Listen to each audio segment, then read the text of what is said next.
بسم الله الرحمن الرحيم. للذين استجابوا لربهم الحسنى والذين لم يستجيبوا له لو أن لهم ما في الأرض جميعا ومثله معه لافتدوا به أولئك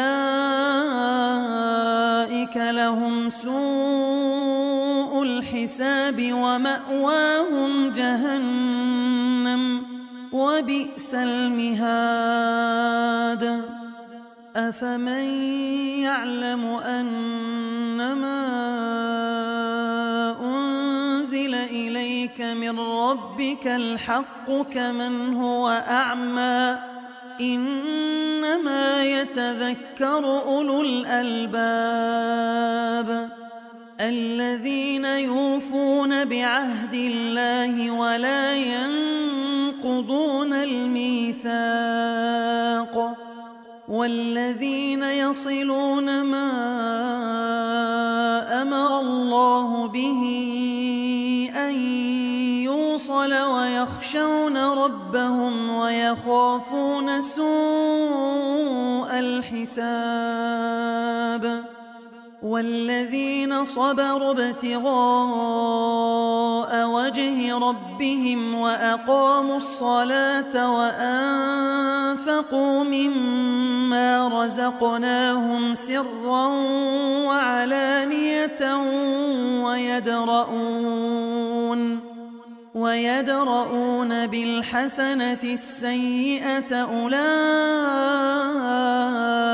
لهم عقبى الدار جنات عدن يدخلونها ومن صلح من آبائهم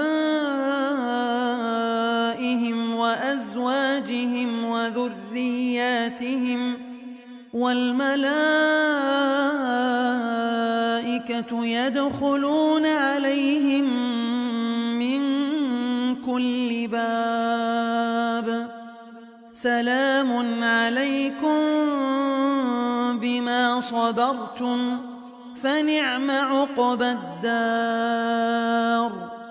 والذين ينقضون عهد الله من بعد ميثاقه ويقطعون ما أمر الله به أن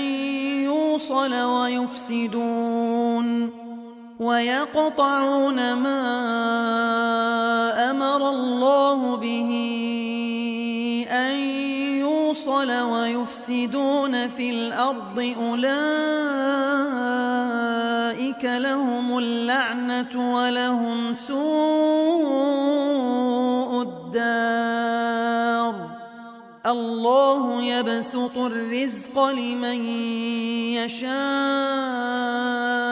ويقدر وفرحوا بالحياة الدنيا وما الحياة الدنيا في الآخرة إلا متاع.